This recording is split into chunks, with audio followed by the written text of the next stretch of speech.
Hi everyone, Judge Andrew Napolitano here for Judging Freedom.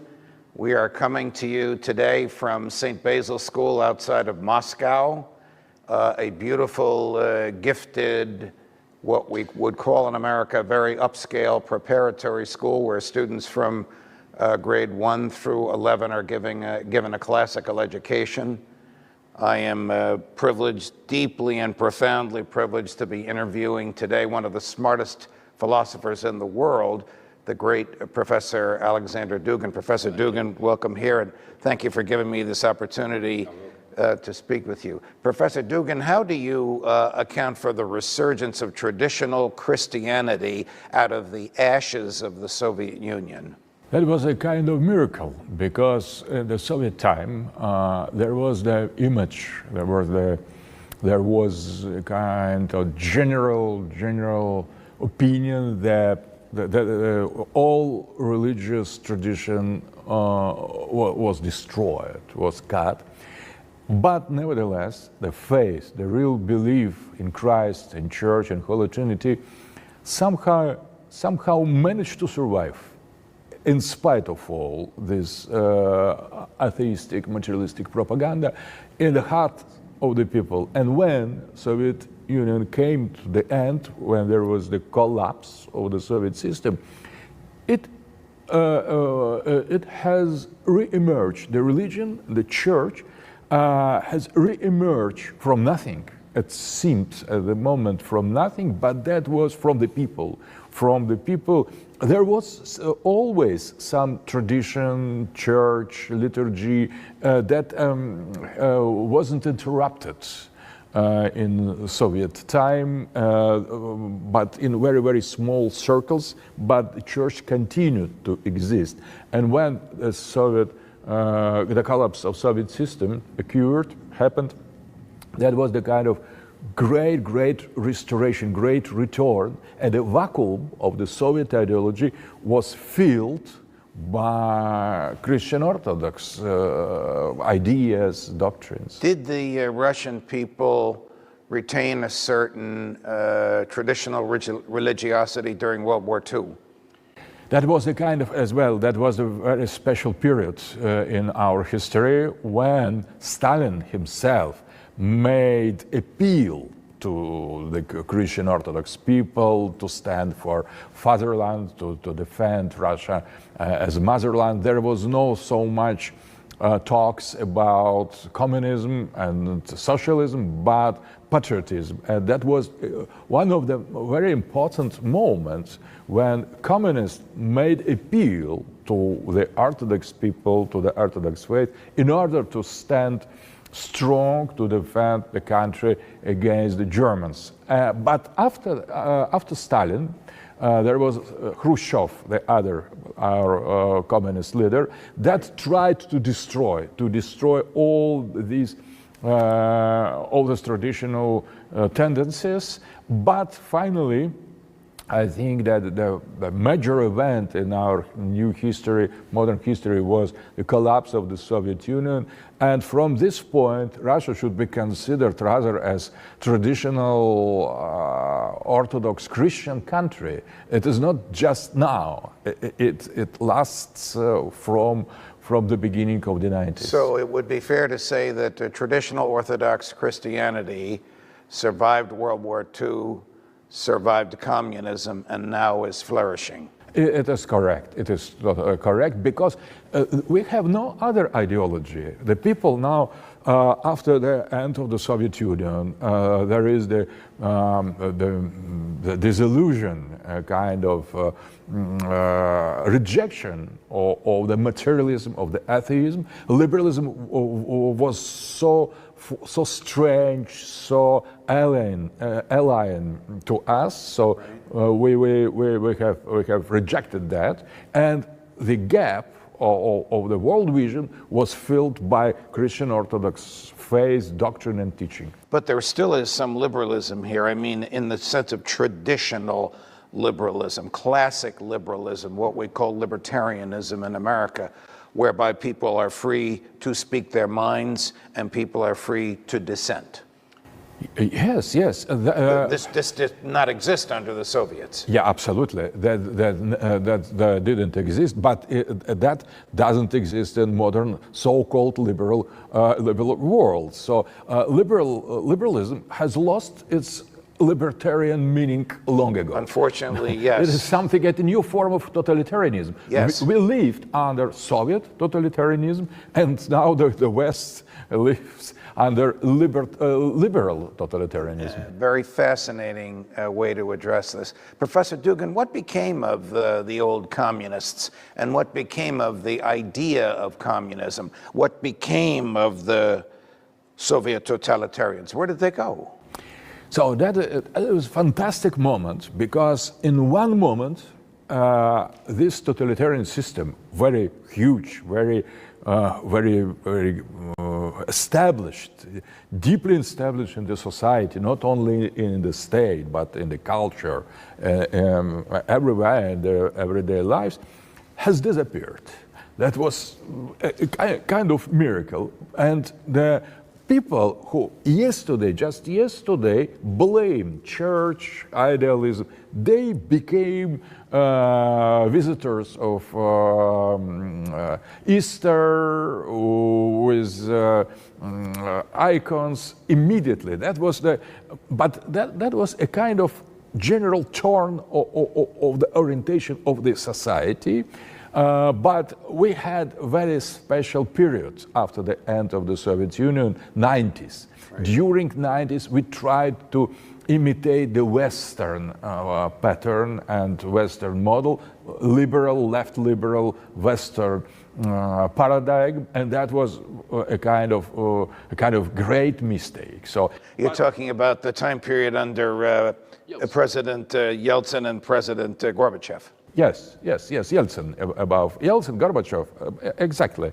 During that time, we tried to copy-paste the Western liberal agenda, globalist agenda. We pretended to be the part of the global West, but the Orthodox Church worked at the same time trying to reshape the mentality of the society carefully, without direct clash against Yeltsin, but trying to expand its ideas in the society. But the human beings that were prominent in the communist era, are they still alive? Have they become Democrats with a lowercase d?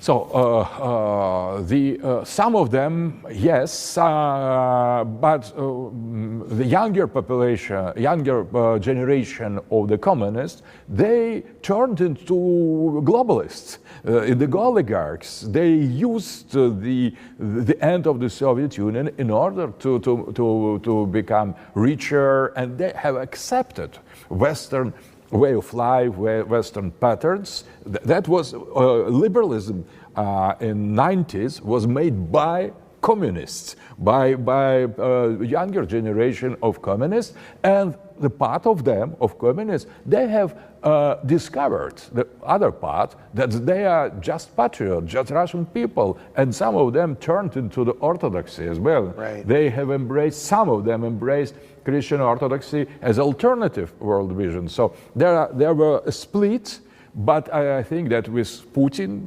everything has ended, this split, because the majority, absolute majority of Russian elite has embraced a kind of conservative, traditional world vision. Professor Dugin, you have been critical of globalism. What is your understanding of globalism?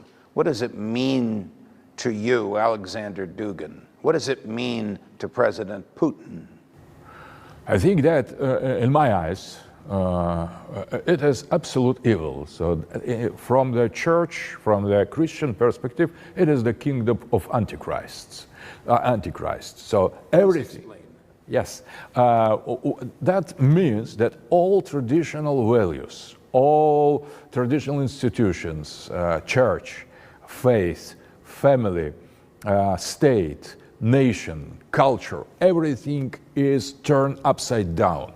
So that is a kind of creation. The globalism is the project to destroy the human civilization with different paths with different cultures and different religions, different states, in order to create a kind of post-human future when only individual or post-individual will exist. So all the ties of organic community to family, between the generation, state, patriotism, faith, history, identity, relations between genders, all that should be totally reversed. And that was the kind of the project we could call Antichrist project. Does the West, by which I mean the United States and Western Europe, represent an effort at globalism? Exactly. I think it is, yes, it is precisely that.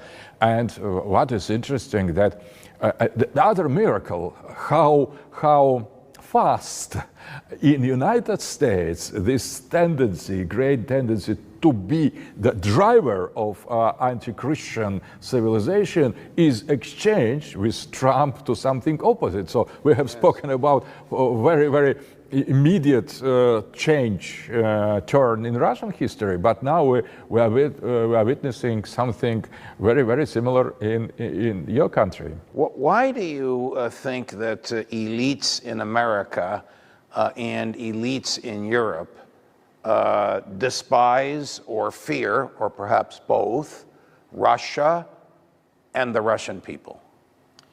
I think that there is a long story. First of all, in order to understand that our mutual relations, we need to get to the great schism, the split between Orthodox Church and the Western Church. Before 11th century, we were the same, just the same. In Western part, Eastern part, the same saints, the same doctrines, the same rites. One pope. Yes, Pope and the other patriarchs, one emperor, one Pope, one emperor in the East, Pope in the West.